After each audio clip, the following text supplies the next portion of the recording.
December 2017, question number 3, boy. We are told to do basically a group cash flow statement. If you look at question number 3, boy, required for 14 marks. They want us to give them a group cash flow statement of cash flows in accordance with the IAS 7 statement of cash flows for the year ended 31st October 2017. Ladies and gentlemen, if that is the case, if it's a group cash flow statement, nitaanzia wapi? Of course, najua, I wish my board was able to do this. Najua lazima nianze na operating activities. So we have here operating activities. We have operating.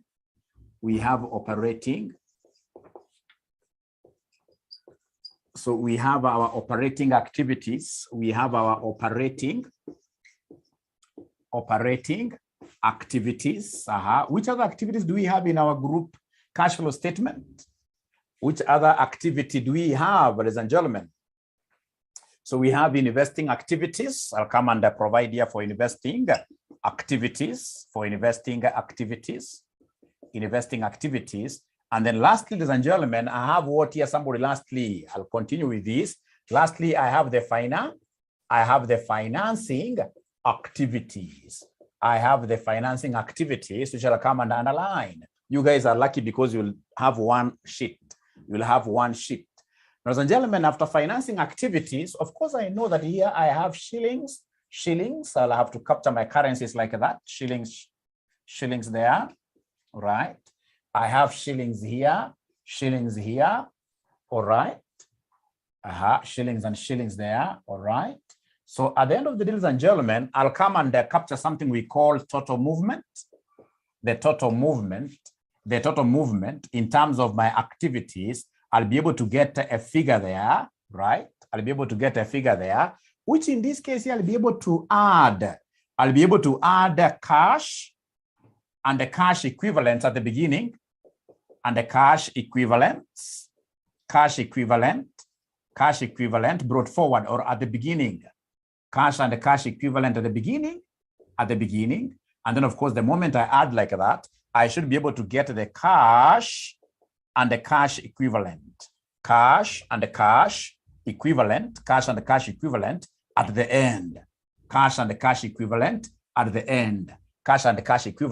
end. Now look at this. The free marks normally zinaanzia hapa. Yeah, we are using indirect method. Remember, we had started doing this question yesterday. We are starting with the indirect method. Yes, we are starting with the indirect method. So, ladies and gentlemen, the free mark. I have some free marks here. This cash and the cash equivalents at the beginning. Is there somebody who can give me a figure for cash and the cash equivalent at the beginning? Cash and the cash equivalent at the beginning. Please look at your current assets. Are you able to see the cash and the cash equivalents? Cash and the cash equivalents at the beginning. Can somebody give me the figure? Somebody. Aki hawaniongeleshe. I don't know why they're not talking to me. Na vile tuko na haraka leo. Leo tuko na haraka sana. Leo tutaki mchezo kwa siku zote. Ukiangalia vizuri, tuko na cash and the bank balances. We have got 2 years. Yes, we have got 2 years. So the 2016 cash and bank balance becomes my beginning balance. So this should be 390. And then I have now cash and the cash equivalent at the end, which is the 2017 figure. The 2017 figure, ladies and gentlemen, 390. The 2017 figure is 500 and what here, somebody? 510.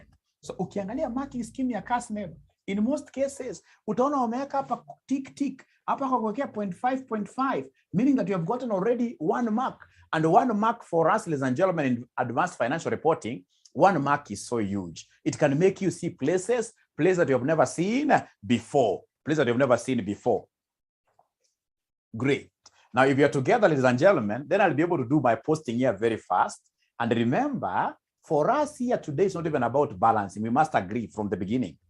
Today, because it's the last lesson that we have, it will be about low-hanging fruits. What should you do for you to get 12 out of 14? What should you do for you to get 12 out of 14? So tukujeni hapa katika operating, remember you're using indirect method. Indirect method. So katika operating activities, tuanza na profit before tax. So profit before tax. Profit before tax. Are you able to see the profit before tax? Are you able to see the profit before tax? Are you able to see the profit before tax? Are you able to see the profit before tax? Are you able to see the profit before tax? Are you able to see the profit before tax?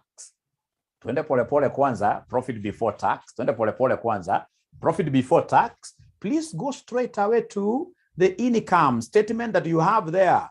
The income statement that you have there, what do we have? Somebody there as the profit before tax. Remember, income statement will be given to us for just 1 year. For just 1 year. And the balance sheet for cash flows, the balance sheet will be given balance sheet for how many years? For 2 years. Balance sheet will be given balance sheet for 2 years. So tuende saa pole pole pale, tunaambiwa profit before tax, it is 699. It is 699 like that, 699. And then now you'll have to recall very fast, my good students, that when we talk of operating profit, we are or rather operating activity, we are supposed to start straight away with operating profit. Unafaa kukumbuka namna hiyo. Na operating profit nimekufunza katika finance. Tunajua kwamba operating profit is profit before interest and who? Profit before interest and tax. It is profit before interest and tax. It is profit before interest and tax. So meaning that to get this figure, these guys of course must have subtracted the interest. They must have subtracted the interest. So what we need to do very fast is to add back what here? The interest. We must always begin from the profit before interest and tax. So are you able to see the interest charge for the year? Interest charge for the year. Is there somebody who is able to see the interest charge for the year? Wanasema ni 450, isn't it? If you look at the income statement, they have given us the finance what year? They have given us the finance cost. So come here and add the finance cost here. Add the finance cost. So the finance cost on hapa ni 400 what year? 50. If you wish, you can go ahead and add for you to give us what we call profit before what? Interest and the tax, if you wish. Lakini kitu mzuri unaweza wacha ikae hivyo, to add finance cost ikae namna hiyo. Aya, sasa vile mwalimu wangu alinifunza those days nikifanya ma ACCA na ma CPA, aliniambia hapa kwa profit before tax, sumepatiwa figure ya 699. Ukiangalia profit, wamekupatia profit before tax. Wamekuambia ni 600 what ya somebody 99. Great. So kwenda juu kuna adjustments ambao tunafaa tufanye. So unaangalia hizo figures kwenda juu. There are adjustments in this case you're supposed to do. The first adjustment nikienda juu pole pole, the first adjustment ni your finance cost, which I've said in this case here add back. Nikienda juu pole pole, oye, ukiangalia juu kwenda pole pole namna hiyo, kuna some element which is not good. Which element is that? Are you able to see the share of profit after tax ya associate? Naenda kwenda juu. Are you able to see the share of profit after tax in associate? Yes. So utakuja hapo seme, in this case here, less the associates what here? The associates profit here. Associates profit. So associate profit ni ya pesa ngapi somebody? Associate profit ni ya pesa ngapi? Associate profit ni ya 144. I have to deduct it simply because they had added the figure to arrive at this. Now, can someone talk to me this afternoon? Why am I subtracting, ladies and gentlemen, this associate's profit? Why am I subtracting it? It's because of what here? Misplacement. Upper, the income has been recognized under what here? Somebody operating activity, and yet it's supposed to be accounted for under where? Under where?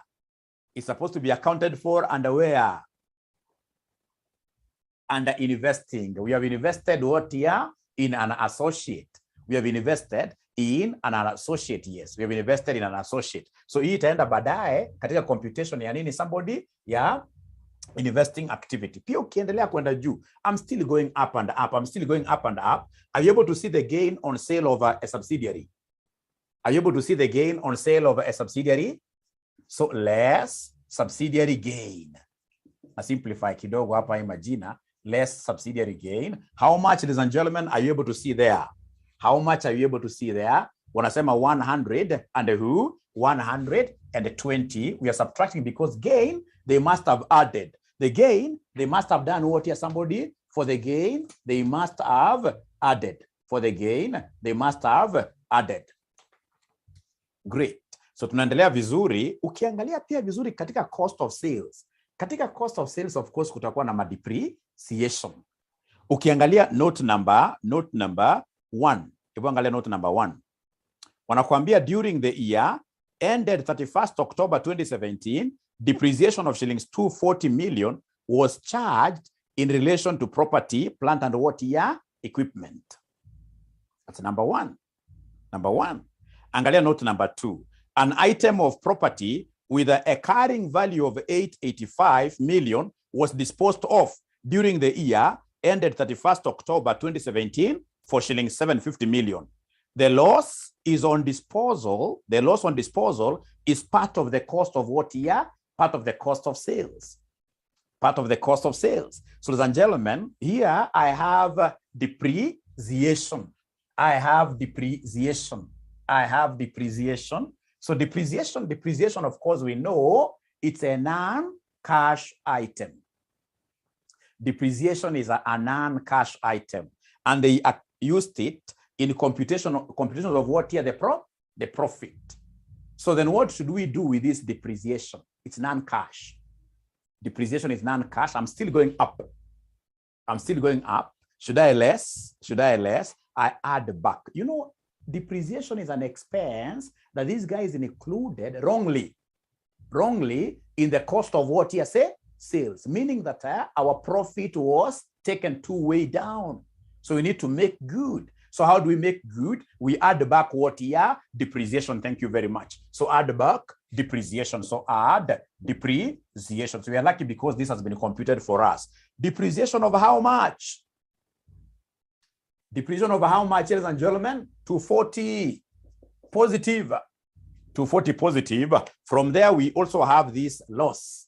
The loss on disposal of this asset. We know that also that loss is fictitious.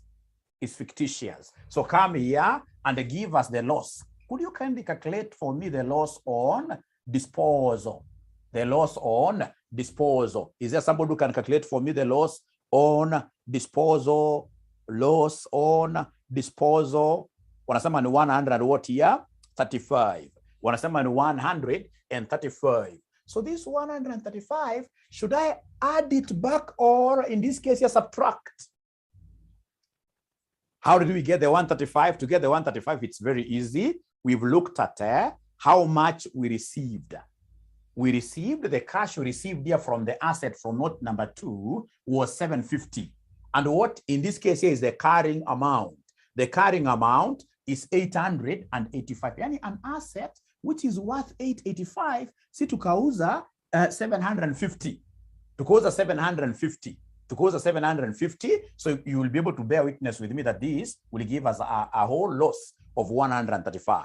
135. And this loss, we are told, was expensed in the cost of sales. So then how do we make good now? How do we make good now? How do we make good? How do we make good? How do we make good? We add. So add loss on what here, somebody? Add loss on disposal. Add loss on disposal. Add loss on disposal. Aya, kitu ingine unafaa kujua, hizi vitu ukizitumia, kama unafanya group cash flow statement, whenever you pick up some items from your notes or from the financial statements, it's important that you keep on ticking them. It's important that you keep on ticking them. Like there is a question that students asked, what about, there's something they asked there, but later on we shall be able to check which items are not ticked like that. Na sitajiforce kuangalia kila kitu. Kama sasa for example mali nimefika hapa, hata sitajiforce kuangalia kwanza mambo ya tax. Nitakuja niwache line kadhaa. Line kama ngapi tunawacha hapa? Tuwache lines kadhaa. Right? Like now what Joy is saying, tuwache lines kama 5, Tutazipata mbele tu. Tuwache lines kama 5. Alafu kuja hapo niandikie working capital changes. Working capital changes. Hata vitu kama tax takuja baadaye. But I want to teach you what you need to do for you to keep the wheel rolling. because the concept is to keep the wheel rolling. You keep the wheel rolling. So working capital changes. Working capital changes. So working capital changes, what do we have? Yesterday you told me that under working capital, we normally have 3 things. Under working capital, we normally have 3 things. What and what and what? So we have inventory. Thank you very much, Meshach. We have inventory here.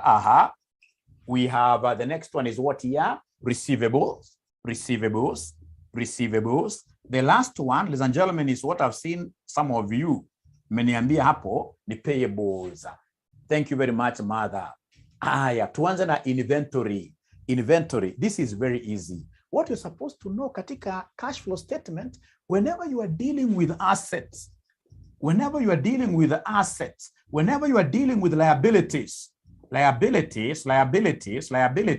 we always use the concept of commanding officer. We always use the concept of what here?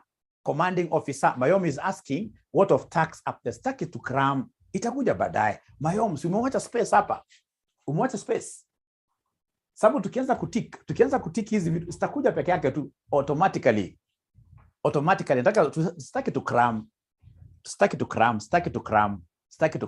Nataka tu uanze kutikitiki vitu ambavyo tumeguza. Sitajileta zenyewe. Sasa Mayom, thank you very much. So unafaa kujua kwamba liabilities ni commanding officer. Liabilities ni mbaya, zinaweza kucommand, zinaweza kufanya ufunge biashara. Yani for liabilities, we shall always be taking closing minus opening. Unafaa kujua hivyo. Closing minus opening. Najua you understand, lakini kwanza andika tu namna hiyo. Closing minus opening. Closing minus opening. And for assets shall always be the opposite. Itakuwa ni opening minus what here somebody? Minus closing. Always. Opening minus closing. Opening minus closing. I know you haven't understood anything, but first of all, please tell me, have you written these 2 things somewhere? Have you written these 2 things somewhere, please? Yes, now you understand? Yes. Tuko rada. Great. Huyu hari tu ni mwanafunzi mgeni ananiambia ako rada kabisa, which is very good. Sasa tuanza na inventory, and then remember, ladies and gentlemen, remember that all adjustments are normally done to the opening values.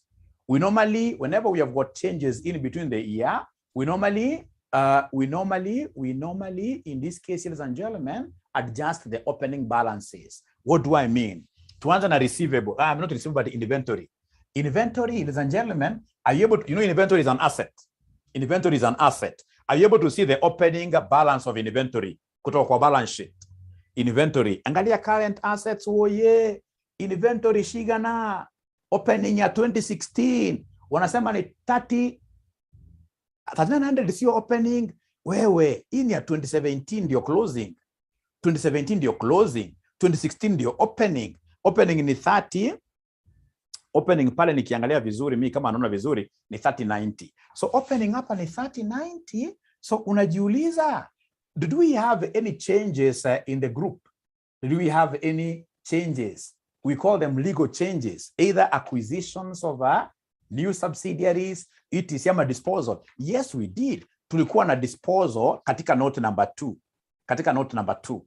Na hiyo asset, hiyo subsidiary ambayo tulidispose ilikuwa na inventory ya pesa ngapi? Inventory ya pesa ngapi? We disposed 90. So disposed means we are subtracting. So I'm making the adjustment to the opening. Minus 90. That is it. And then now I come and subtract the closing inventory for the entire group. Closing inventory for the entire group ni ngapi? Oye. Closing inventory for the entire group inakuja ngapi? 3900. Inakuja 3900. Inakuja 3900. Hebu nipatieni figure inakuja ngapi at the end of the day? Total figure inakuja ngapi? Oye, CNY. Uongo. Inakuja minus what here somebody? Is there somebody who is able to get minus 900?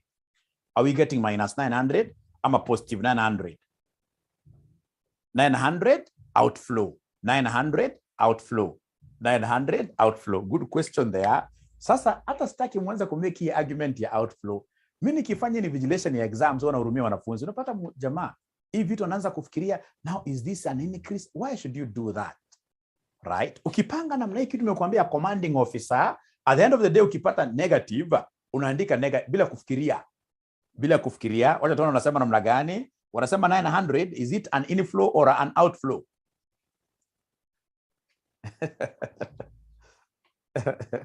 Is it an inflow or an outflow? Hiyo ndio sitaki wanafunzi wangu wachanganyikiwe. Nataka nirudie tena woye. Please allow mwalimu arudie tena. Ukitaka hata anaweza kachora T account, Ukitaka mwalimu anaweza kachora T account, aseme inventory, tuseme hapa balance, in this case here brought down. So balance brought down ile ya 2016, the balance brought down ile ya 2016 ilikuwa ni 3090. Ilikuwa ni 3090 ile ya 2016, 3090.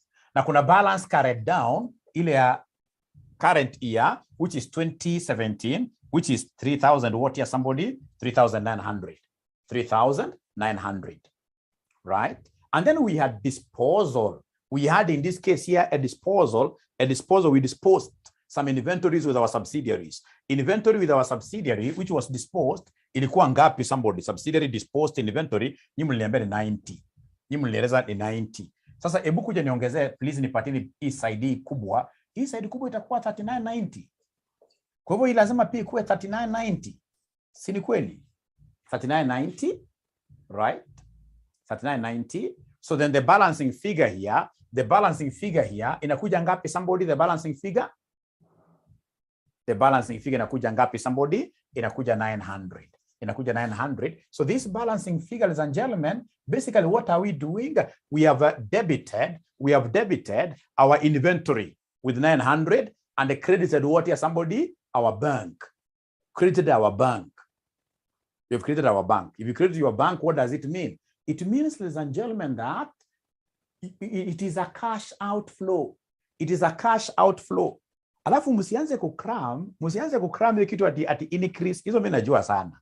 Ati increase, ati in working capital, ati because ukiangalia like the other sitting, there is a sitting here they brought a situation where one subsidiary was acquired in the year and another subsidiary in this case was done what year? Disposed in the year. Is there a student who can remember that kind of a question where they gave us a situation where a subsidiary was acquired in the year and another subsidiary was sold in the year?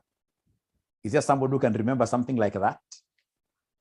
Yeah. So unajua ukiambiwa kwamba subsidiary ilikuwa disposed in the year, nitasema hapa minus 90. Na kama kuna subsidiary nyingine ambayo ilikuwa acquired in the year, nitakuja niseme perhaps hapa plus what? Plus 80. So I make all my adjustments to the opening stock. And then not stock, but opening figures. And then I subtract the closing like that. And then nikipata hii figure ikiwa ni minus 900, I'll not start in this case, ladies and gentlemen, I will not start asking questions about what happened to working capital. No. Nikipata minus figure, that is it. I know it's what here somebody, it's a cash outflow. Sasa sinikupatia dakika moja ukitumia this shortcut, wewe unifanyia receivables tuone. Hebu nifanyia receivables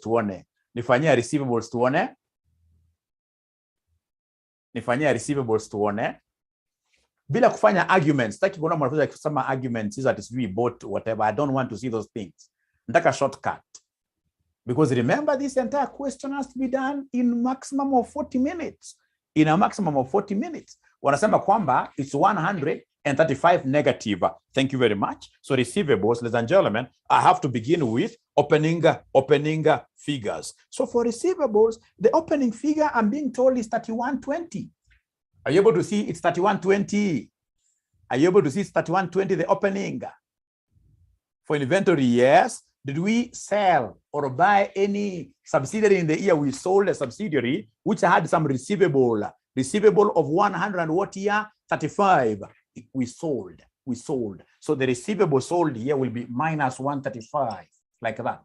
And then now minus the closing receivables figure. The receivables figure for 2017. The receivables figure for 2017, which was what somebody here, which was 3120. So could you kindly give me the final figure? Nakuja minus what here? Minus 135.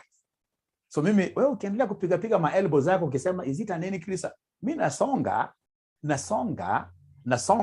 using this shortcut, nipatieni figure ya payables jameni. Using this shortcut ya payables, nipatieni the shortcut, nipatieni figure ya payables. Nipatieni figure ya payables, nipatieni figure ya payables. Nipatieni figure ya payables. Using this shortcut, hebu nipatie figure ya payables. Wanasema ni plus 1710. Wanasema ni plus 1710. Plus 17. Payables is a liability. And for liabilities, as I do my computations, as I want to get whether we had an increase or a decrease, kama staki ma arguments mingi, kama umezeeka kama mimi, unajua liabilities always ni commanding officer. Yani ni closing minus what here somebody? Minus opening. Confused tafadhali. Closing minus opening. So unajiuliza, what was the closing payables figure? What was the closing payables figure? Are you able to see the closing payables figure? Closing payables figure. Is there somebody who is able to see the closing payables figure? Wanasema at 29.55. So wanasema 29.55 minus the opening. You know, I don't do adjustments in the closing. I always do my adjustments in the opening. Is there somebody who is able to see the opening payables? Opening payables. Is there somebody who is able to see the opening payables? Wanasema ni 1765, 1785, 1785. But remember, from this opening, you're supposed to adjust for what year? For any payables that were disposed with the subsidiary. For any payables that were disposed with the subsidiary. Zilikuwa watu ngapi? Somebody the payables disposed with the subsidiary. Payables disposed with the subsidiary 540, like this. Sasa hebu angalia mahali bracket zangu ziko. Kama ningekuwa wewe hata ningeanza na hii bracket. Nichukue this minus this. Whatever I get, I'll come and say 29.55 minus whatever we have there. Whatever we have there. What are we able to see? Somebody, the final answer. 17 what here? 1710. Sasa nisikizeni, unajua unapoita hivi vitu payable, hauwezi ukaanza kumeka an argument kwamba ni minus. Hapana, ECFM. Hapana, si zote ni payable zote like that. So is it positive? Is it positive? Is it positive? Is it positive? Is it positive? Is it positive? Ah, great. So positive like that. Unawachana nayo. Unawachana nayo. Sasa pia unawacha ka space ka kutosha kama line mbili, sio mingi sana. Unawacha space ya kutosha kama line ngapi? Line mbili. Niambie kama umewacha space jameni. Niambie kama umewacha space jameni. Umewacha space line mbili, alafu sasa unatafuta free low hanging marks. Unaenda kwa the next one. Unaenda kwa the next one. The next bunch of activities unaziita investing activities. Investing activities, oh yeah. Investing activities, we are basically looking at, generally, in most cases, investing activities, we are looking at the movements in property, non-current assets, basically. Non-current assets. Non-current assets. We normally invest in non-current who? Non-current assets. Sasa unaenda ukisoma pole pole, and I hope you guys are taking those things. Is 540 added? Ngoja kidogo. Wanasema ni 630. Ngoja kidogo. Ngoja hapo nimewashinda kidogo. Nimewashinda kidogo hapo, ngoja kidogo. Ngoja kidogo. Is getting 630. Is getting 630. Tumia brackets poa. Tumia brackets poa. Unaambiwa hapa, tafadhali. Kwanza kuja hapa kwa hii bracket. Sema 1785 minus 540. Mayomo unapata ngapi? And then whatever you get, deduct it from 29.55. Deduct it from 29.55. Deduct it from 29.55. Are you able to get that 1710 positive? Yes. Great. Now we can continue. Thank you very much for asking that. Now we can continue. So in investing activities, I'm basically looking at the disposal of assets. That is a divestment. Divestment, we get money, right? Or procurement of what here? Assets. Procurement of non-current assets. Procurement of long-term assets. So unaanza kuangalia swali pole pole. Hata unaweza ukaanza na note hapa. Hebu tuanza na note number 1. Tuanza na note number 1. Note number 1. What are they telling us in note number 1? Note number 1. Note number 1. Wanasema During the year ended 31st October 2017, depreciation of shillings 240 million was charged in relation to property, plant and equipment. Haya, hiyo najua nitaitumia mahali, lakini tuende kwa number 2 kwanza. An item of property with a carrying value of 885 million was disposed of during the year ended 31st October 2017. For how much, somebody? 750 million. So in this one here directly, which figure should I capture here? Should I use that 885 here or 750? You know, it's an asset that was disposed. So it's like divestment. Divestment, we are going to, of course, to lose an asset, but we shall get money. We shall get money, 750 years. So unasema hapa cash received. Cash received. Cash received from cash received from an asset disposed. From an asset disposed. Mbesha shigana. Wanasema ni 750. Wanafunzi wengine wakiendelea kufikiria zaidi, mark inaingia tu. Kitu ya maana hapo ni mark kuingia. So cash received from an asset, in this case here, that was done what year? Disposed. Hii mimi najuanga sana. Sasa najua nikiwa na cash received nimepewa, najua next takuwa ni cash paid. Cash paid, najua hii sana. Cash paid, in this case here, to acquire who? To acquire an asset. To acquire assets, to acquire new PPE. To acquire new PPE, imi nitapata haraka sana. Hebu nikupatie dakika moja, nione kama unaweza kupata hiyo cash, which in this case here was paid. In this case here, for us to acquire PPE. To acquire PPE. Cash which was paid to acquire PPE. Aya, nimeona property, plant and equipment. Nimeona property, plant and equipment. Wanasema 900. Esther anasema 69 something, Note 4. Keep ananiambia mwalimu check note 4. Additional property, plant and equipment was acquired by way of lease amounting to 900 million during year ended 31st October 2017. Lease haitakuja direct hapa. Itaingia kwa working hapa. Because lease, no money was involved directly.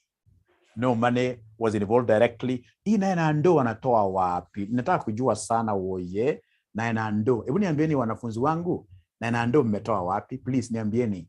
900 mmetoa wapi? Ningetaka sana kujua. Please ni explain kidogo. Note 3. Note 3. Note 3. 900. 900. Sioni 900. Note 3 sioni 900. 900. Ile ni lease. Ile ni lease. Ile ni lease. Hapa itabidi, ladies and gentlemen, hapa tuchore T account. Ingawa mimi sipendi T account at all, but please let's do a T account for this property, plant and equipment. Let's do this T account for property, plant and equipment. So for property, plant and equipment T account, si ni asset. So nasema hapa balance brought down. So balance brought down ilikuwa ngapi somebody? Balance brought down ilikuwa ngapi somebody? Balance brought down ilikuwa ngapi somebody ya PPE? 13,500. Aki mumeanza kuchoka. Ama mimi ndo na wajaji vibaya. Aki nyinyi mmeanza kuchoka. Umeanza kuchoka woye. Wameanza kuchoka woye. Mko rada Hiyo ndio kitu ya maana zaidi. Hiyo ndio kitu ya maana zaidi. Wanasema mwalimu, si tuko rada. Zina sync. Thank you very much. Ladies and gentlemen, straight away I have the balance which was carried down here. So balance carried down ni how much? Balance carried down ya PPE ni ngapi? Wanasema ni 18,000. 18,000. Thank you very much. Ladies and gentlemen, some of the things that will make this PPE value to go down, I know them. For example, I know depreciation will reduce this. Remember, these are net book values, They're net book values. Depreciation. Is there somebody who is able to see depreciation for this PPE? Depreciation yangapi? Somebody, note number 1, 240. Thank you very much. The other thing that will make this particular item here to disappear, ladies and gentlemen, to reduce, will be the subsidiary that we sold. The subsidiary that we sold went away with some PPE, went away with some property. So the sub sold. The sub sold. Sub sold. In this case here, we have 2025. The sub sold was 2025. The sub sold was 2025. Ladies and gentlemen, I could see some new arrivals. I could see some new arrivals from note number 4. I can see there was some additional property. So note number 4, there was the leased property. the leased property. Nowadays, when you lease property, it is your asset, remember, long term. They have even told us additional property, plant, and they're even classifying it for us. Additional property, plant, and equipment was acquired by way of lease, which is what here, somebody, which is 900. Do we have any other item that will affect our PPE? Any other item that will affect our PPE? Disposed asset. Wanasema kuna disposed asset. Wanasema kuna disposed asset. Note number 2, yes. Note number 2, we have a disposed, an item of property with a carrying value of 885. You guys are bright students. So disposed asset is 885. Any other? Don't give us the cash here. Remember, it's PPE. Then we have students who are saying that we have a revaluation. So is it a revaluation upwards or a revaluation downwards? A revaluation upwards or a revaluation downwards? It's a revaluation upwards, meaning that I debit my PPE credit revaluations account. So I'll come here and debit my PPE with a revalued amount, revaluation over how much? Revaluation over how much? Revaluation over how much? 60. Mimi nakwambia wanafunzi makosa wanafunzi ufanya. So utapata kama sasa hivi tunasoma kitu kama novel. You guys are not ticking. You must tick everything. You must tick everything, including the items of the sole subsidiary that you have been able to use. You must tick them. You tick them. You tick them. So I don't know, ladies and gentlemen, whether we still have any other item that will affect our PPE. Any other item that will affect our PPE? I doubt, isn't it? So please give me the totals here. Please give me the totals here. Please give me the totals here. Please give me the totals here. Please give me the totals here. Please give me the total. Iko. Wamesema 21,150. 21, hii ndio kubwa ukweli. Hii 21,150. Hii ni 21,150. Meaning that the balancing figure itakuja pande hii. Balancing figure. Revaluation amount is from where? Revaluation amount is from where? It's from note number 6. Note number 6. From note number 6. So wananiambia ni 66 what here somebody? Hii ni 6690. Hii ni 6690. 6690. So what do you think is this 6690 to us? Is it a flower? I can see my assets went up, isn't it? Yeah, my assets went up. So this must be the assets that we paid for in cash. So this one here must be the assets, ladies and gentlemen, that we have here, which are which perhaps we paid through a check like that. So we shall debit PPE, we credit bank, we credit bank. So in this case, ladies and gentlemen, what I want you to write there is a cash paid to acquire assets. I have already the figure, the words here. Cash paid to acquire assets here, to acquire PPE. Wanasema ni 66 what here? 6690 like that. 6690. 6690. Acquisition of PPE. Aya, bado mko rada ama bado ama mmeanza kuchoka sasa? Wako rada kweli? Au wanafunzi wangu wako rada wanashikanisha maneno? Yeah, for PPE you can go for T account. For PPE you can go for a T account. It's negative because of what your cash paid. It's negative. Thank you very much. It's negative because of cash that was done what year that was paid. Allow me to change my battery. Dakika moja. What I know for PPE, that will be T account will be very good. Also dividends, especially dividends, for you to get dividends paid to NCI, it will be good for you to have what year? A T account. Great. Thank you very much, Becky. Try as much as possible to give answers to my students. So cash paid to acquire PPE, it's a cash outflow. It's a cash outflow. Oh yeah. Kumbuka, investing activities, unaangalia pale non-current. Unaangalia non-current what here somebody. Unaangalia non-current, unaangalia non-current assets.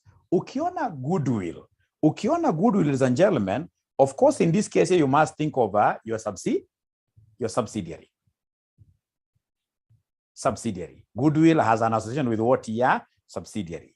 So I would want to know, when I disposed this subsidiary of mine, how much cash did I receive? Because it's a cash flow I'm more interested in. I'm more interested in the cash that was done what year, somebody? The cash that was received. The cash that was received. The cash that was received. Cash that was received. So mkinialau nitavuta hii jameni hii. So now I'm perusing through my non-current assets. Nimeona kuna kitu inaitwa goodwill. Goodwill has got every relationship with what we call a subsidiary. And for the subsidiary, ladies and gentlemen, for the subsidiary, I'll come straight away here and account for the cash received on disposal of a sub. Inakuanga ni free mark. Tulipata mbesha shiga na ni kijaman. Tulipata pesa ngapi tulipouza hii subsidiary? Tulipata 1170. Lakini kumbukeni pia hapo usidanganyike, hii subsidiary pia ilienda na pesa zingine. Kuna pesa ilienda nazo. Ilikuwa na cash itself. Some cash which went away with it. There is some cash which went away with it. Are you able to see the cash and the bank balance under this subsidiary which was sold? It was what here, somebody? It was 105. It was 105. Hapa, hii ni free mark. So ukiangalia disposed asset, we received fine 1170, lakini subsidiary tukiuza ilikuwa na pesa fulani kwa mfuko ikaenda na. So unangoa hizo 105.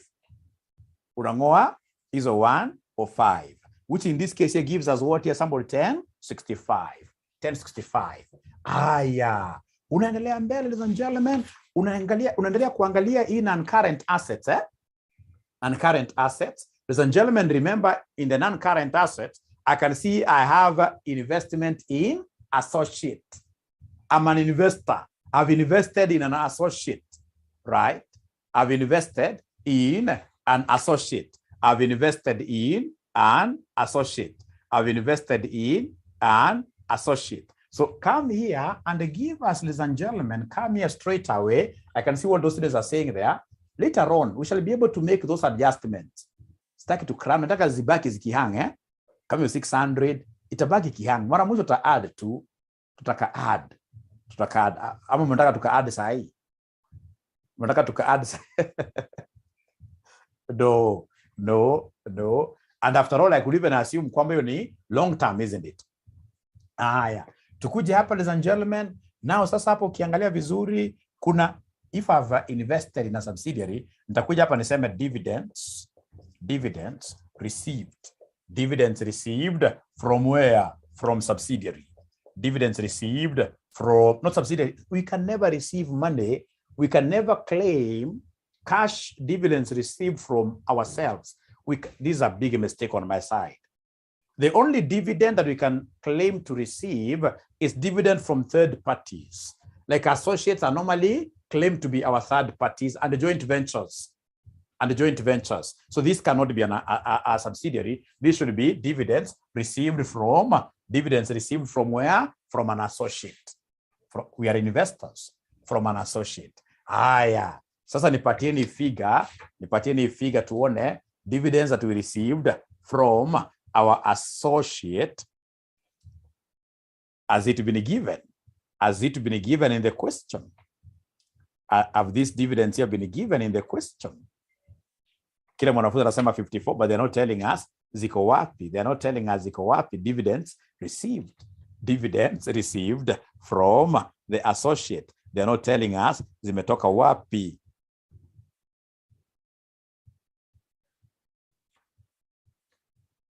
Working, Aya, hebu wako mbio munipatie figure jameni. Dividends in this case here which have been received from the associate. What are we getting there? Working. Andika figures wengine waone ndio tunajua unajua. Andika figures haraka tuone kama unazijua kabisa kweli. Tuone kama unajua kabisa kweli.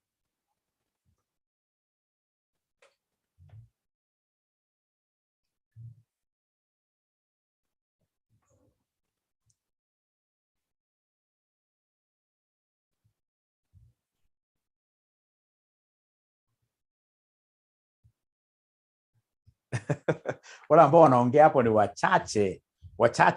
Wachache sana. Wachache sana ndio wanaongea. Wachache sana ndio wanaongea. Wachache kabisa. Mbona wanaongea wachache namna hiyo? Na ni kitu straightforward. Ni kitu straightforward. Ni kitu straightforward. Where are we getting 1170 from? 1170. From this note. From this note, I'm leaving some of them. From note number 3. Note number 3. From note number 3. From note number 3. Wameng'ang'ana wote. So kila mwanafunzi anaona kweli hiyo working mali imetoka. Kila mwanafunzi kweli ameona hiyo working kweli ya 420. Wengi hawaoni hiyo figures. Wengi hawaoni hizo figures. Abracadabra. Bila hajaona bado. Napatia dakika mbili nikirudi tena sasa kumaliza swali yote once. Fikiria vitu za hajaona bado. Fikiria, this is a straightforward one, not yet. Fikiria kidogo dakika moja. Fikiria dakika moja kidogo, nikirudi sana mbio.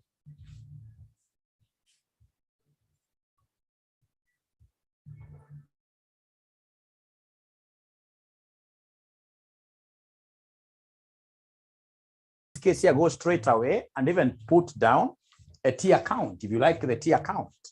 I know perhaps it's because some of you like this T account so much. Just give us there an associate, which is an investment, it's an asset to us, right? So give us the balance brought down. Balance brought down. I'd given you the where to get this thing from the non-current assets. The balance brought down. I can see the balance brought down there in 2016 was 420. 420. And then, ladies and gentlemen, we have the balance carried down in 2017. Balance carried down in 2017. Balance carried down in 2017 for the associate. Investment in associate. For investment in associate, the balance carried down is 510. And then, of course, this is equity. Remember, it's equity accounting. If it's equity accounting, we are more concerned with the profitability of either the associate or the joint venture. So this associate, do we know the share of the profit of the associate? Yes. In the income statement, they have given us.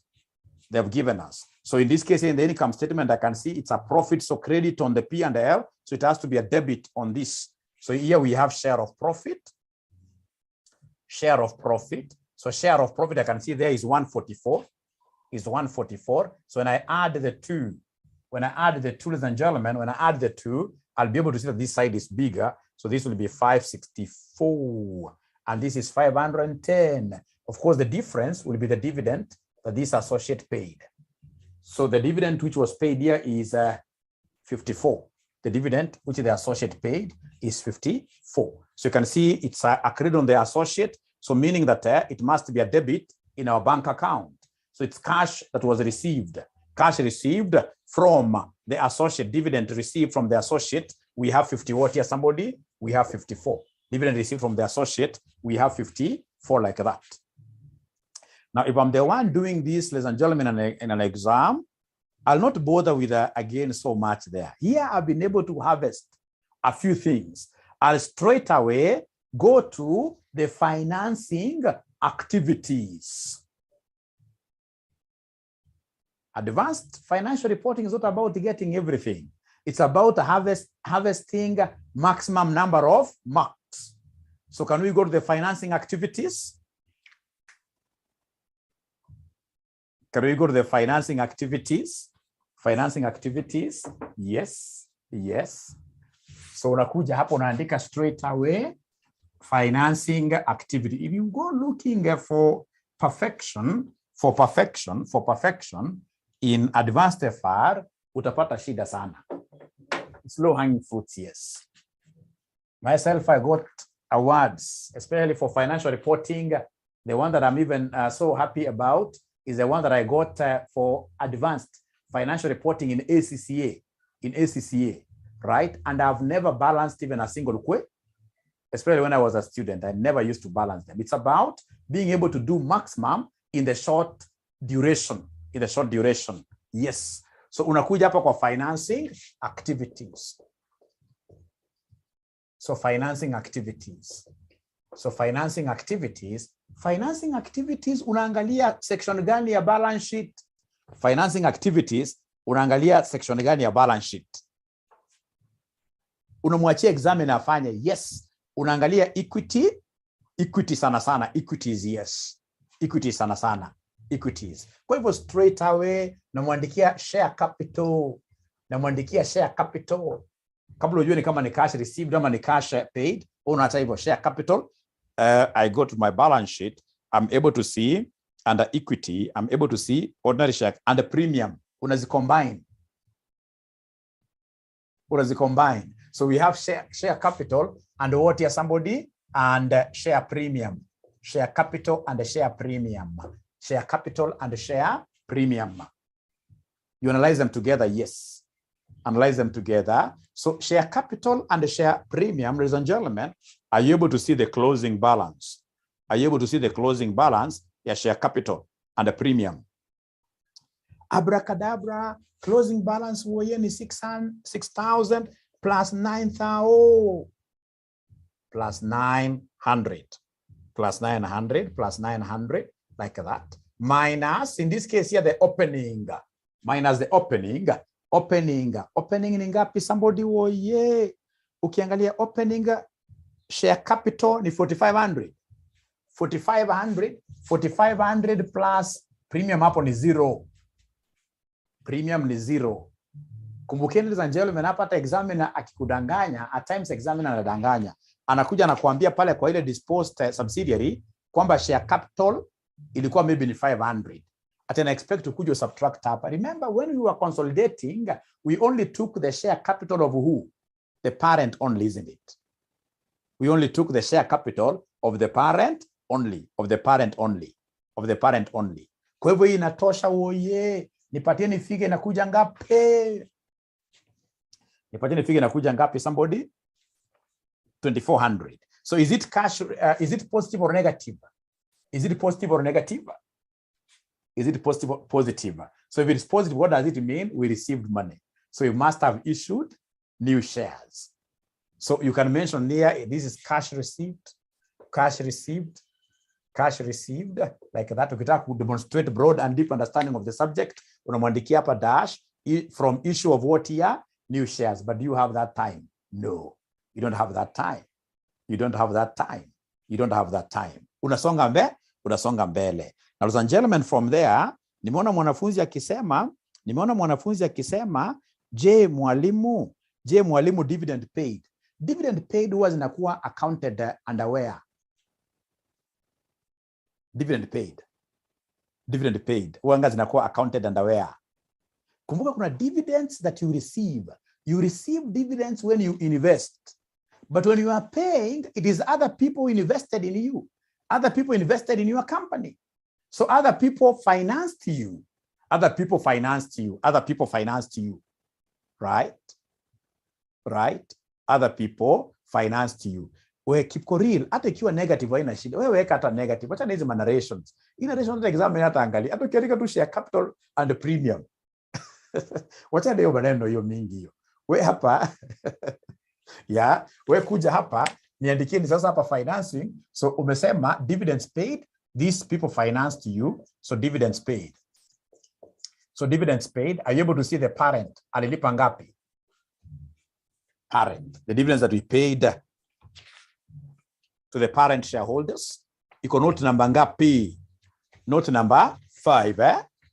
Note number 5. Note number 5. Wanasema dividends paid by the holding company during the year. So our holding company paid 120 uneka brackets. Right? Okay, great. And then, ladies and gentlemen, we have in this case here dividends paid, in this case here to our NCI. This is a working that I'll never do. Not unless the examiner gives me this figure directly. Not unless the examiner gives me this figure directly, I'll never do it. The exam, nitamwandikia namna nini mwambia hata yeye mwenyewe examiner, mwandikie kwa bracket working. Nitakufanyia ndio lakini itakuwa ya mwisho. Itakuwa ya mwisho. NCI itakuwa ya mwisho. Inasumbua bure hiyo kitu because lazima utafute goodwill ya NCI alone, right? Nitakufanyia lakini acha afanye mbele. After all, there is so much ya kuangalia. Great. Ladies and gentlemen, apart from that, what other investments are you, no, not investments, but financing are you looking at?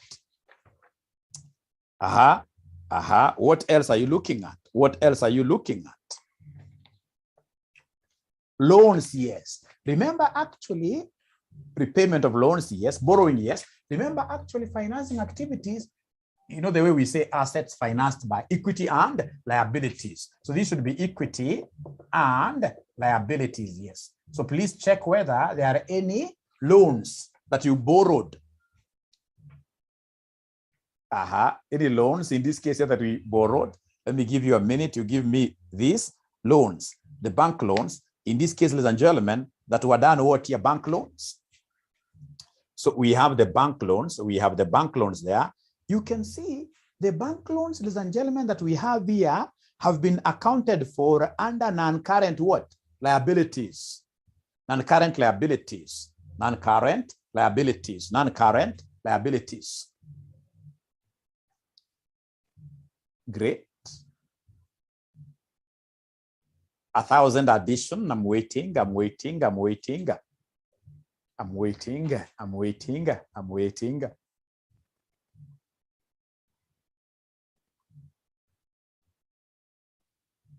For bank loans, how much do we borrow or how much do we retire?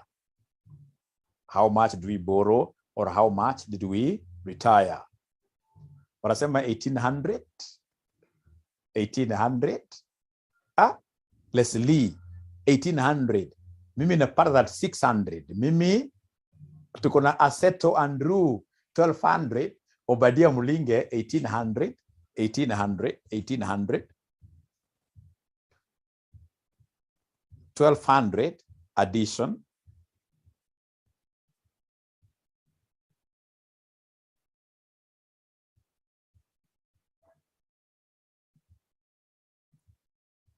Hiyo sitakufanyia, hiyo mimi sifanyi at all. Hiyo nataka kila mwanafunzi aseme mwalimu vuka. Hiyo sitakufanyia. Hiyo sitakufanyia at all. Answer ni 1,800. Sitakufanyia at all. Answer ni 1,800. 1,800, yes. So can I go to something different? Can I go to something different? Can I go to something different? Can I go to something different? Bank loans is a must. Kwa cash flow lazima ikue. Bank loans is a must. Yo lazima ikue. Right? Tuwasaidie. Either upige T account ama ukuje useme hapa bank loan. Bank loan. It's a liability. So if it's a liability, I must start with closing. It's a liability, just like equity. I have to start with the closing. Closing figures minus opening figures. So the bank loan that I can see, ladies and gentlemen, here, closing for 2017 was 4,200.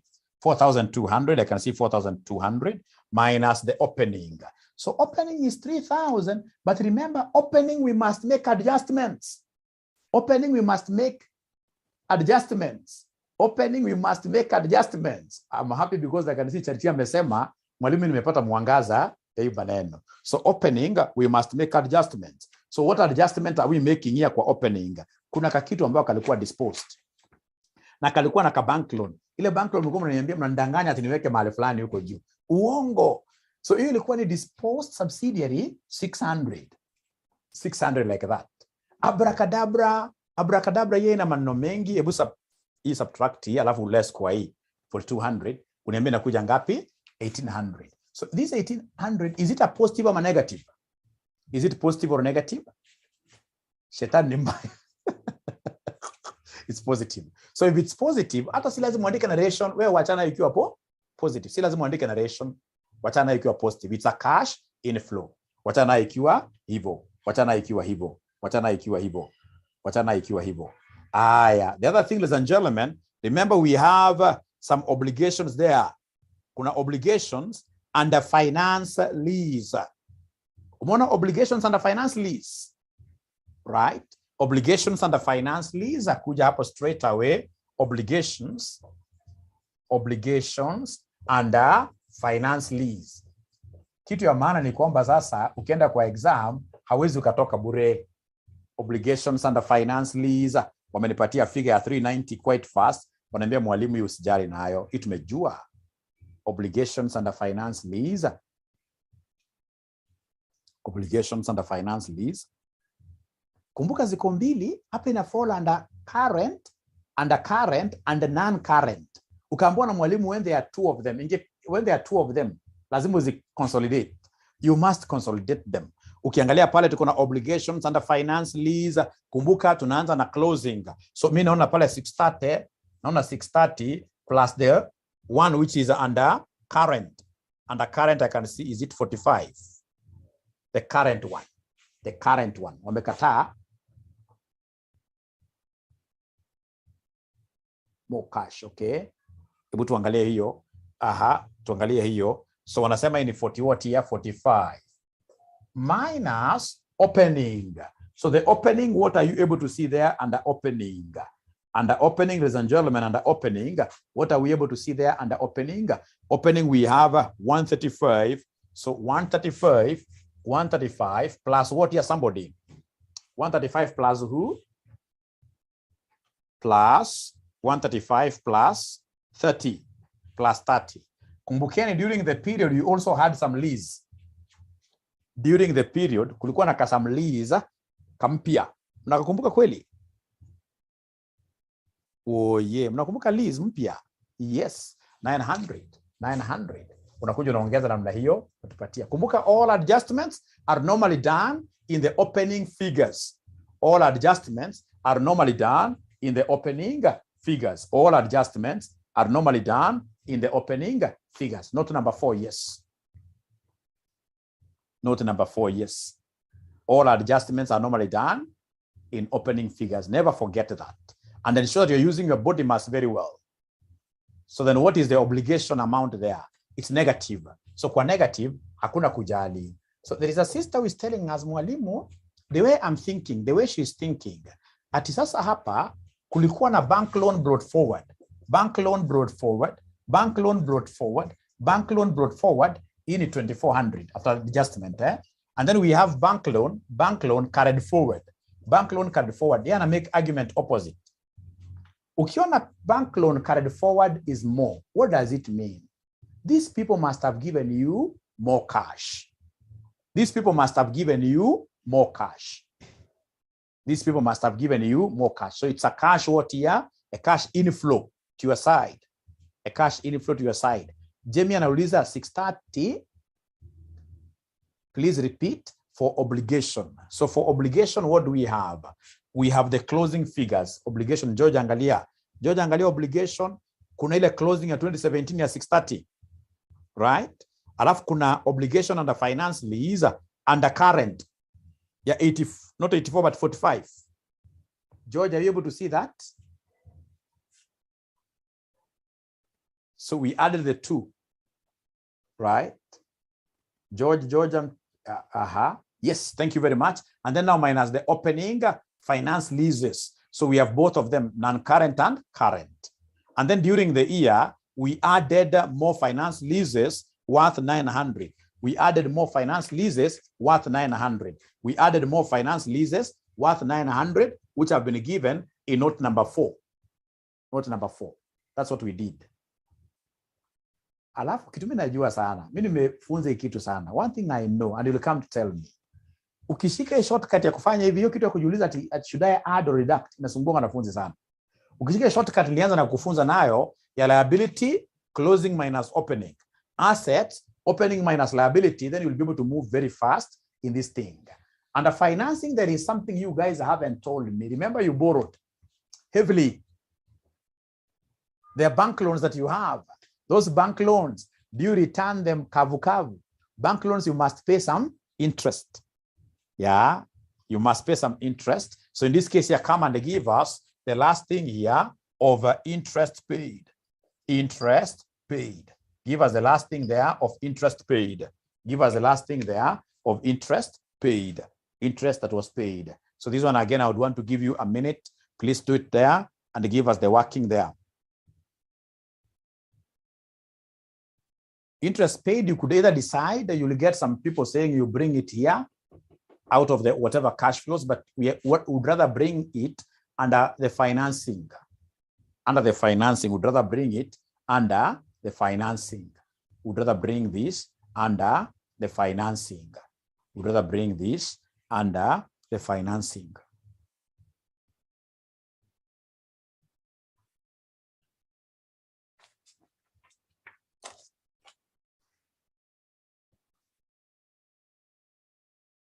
Nilikuwa nishakimbia very fast under something they are calling accrued interest. Accrued interest.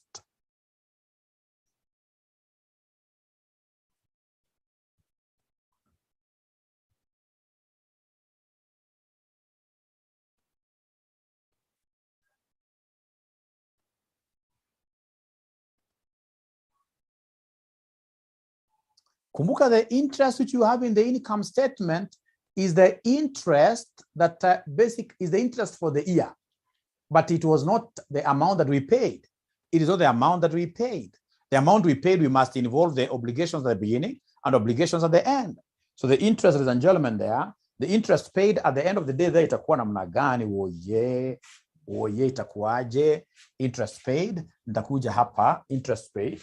Interest paid. So interest paid. So the interest paid here, I'll take, of course, this is a loan. It's an obligation, I mean. So if it's an obligation, I'm taking closing minus opening. So interest paid, I can see interest paid, ladies and gentlemen, there. Interest paid. I can see the accrued interest. At the beginning, it was 21. Not 21. Closing, I mean. Closing, yes, it was 21. Minus the opening. The opening here is 27. But now remember, this 27, you must make an adjustment for any changes. For any changes. Like here in the year, we know that the interest for the year, remember this is obligation at the end, obligation at the beginning. So the interest for the year is given under finance charge, which is 400 what here, somebody? 450, like that. Which will end up giving us what figure, somebody?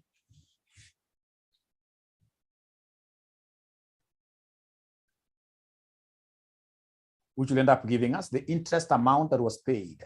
400 what here, somebody? 456. Nikishapata straight away, ndakumbuka straight away, quite easy things here. I have the tax that was paid here. Could you kindly give me the tax working? The tax that was paid. Please give me the tax that was paid.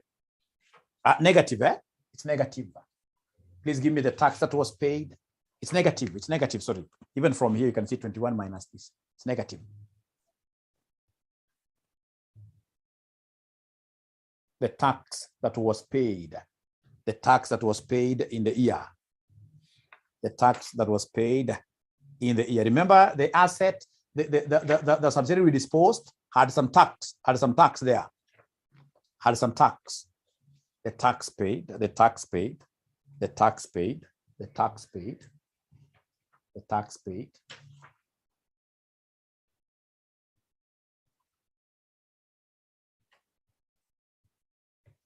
So anasema negative 144, the tax that was paid.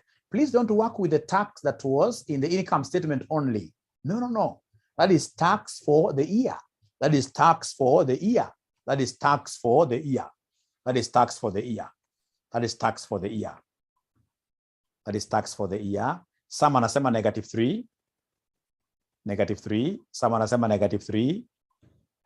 In Phoenix Hot 108. I like this class because of diversity. Everybody has their own figures, which is very good. The bill says negative 3.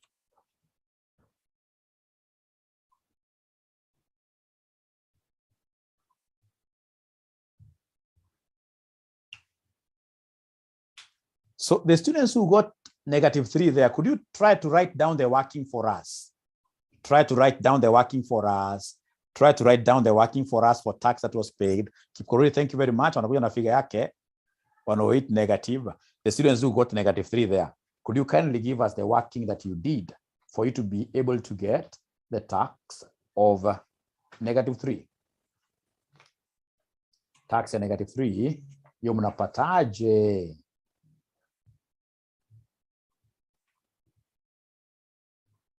Ama tax ya 108, mnapataje?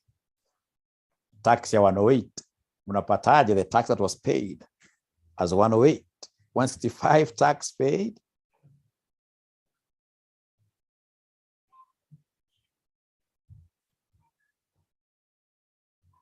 So, let's see. So we are consolidating everything there. So I have deferred tax. We are consolidating everything.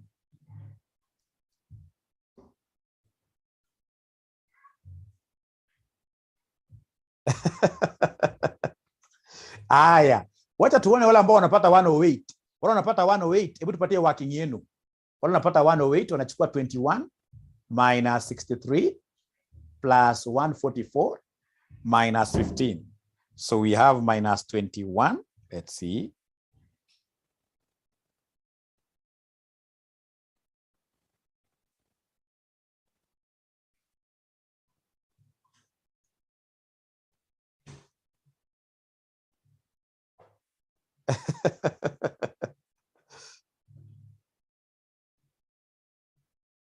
Pay 285. Pay 285. Hata kama hakuna.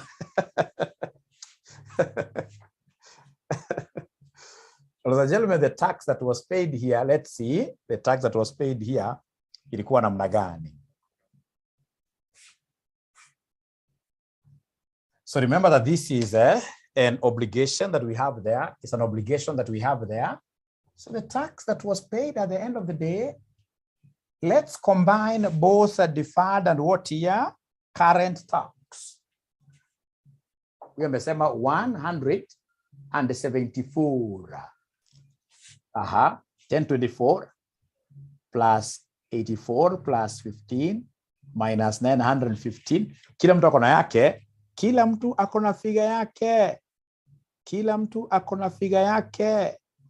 So problem pale iko wapi?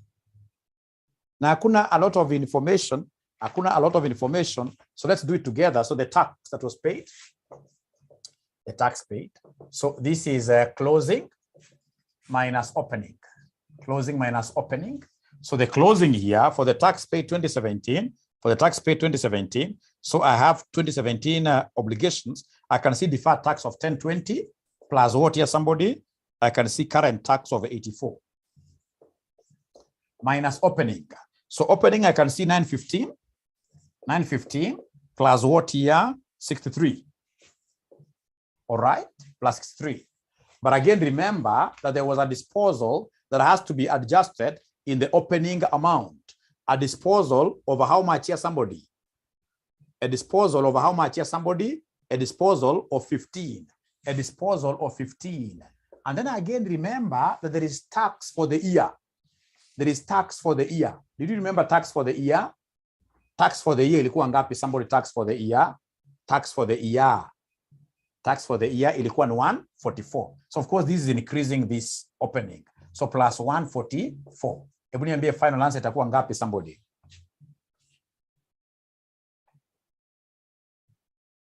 Final answer itakuja kuwa negative what year? Negative 3. So the tax paid is negative 3 like that. The tax paid is negative 3.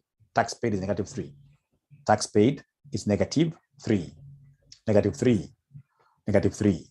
So ladies and gentlemen, hiyo mali mimi nimefikisha. I want to believe I've shown you everything that you need for purposes of what here? Low-hanging fruits.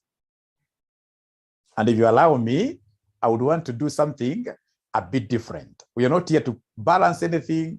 I want to believe I've given you the low-hanging fruits. Iko mwana nataka NCA itakusumbua bure. Itakusumbua bure. Umeniokolea. Inflow and outflow can be confusing, yes. Inflow and outflow can be confusing, right? Hiyo inakutosha. Why do you want all the marks? Why do you want all the marks? Hiyo inakutosha. All the marks. I think I've done also this question on YouTube. Not YouTube, I have it somewhere. If you want all the marks, then I should be able to give you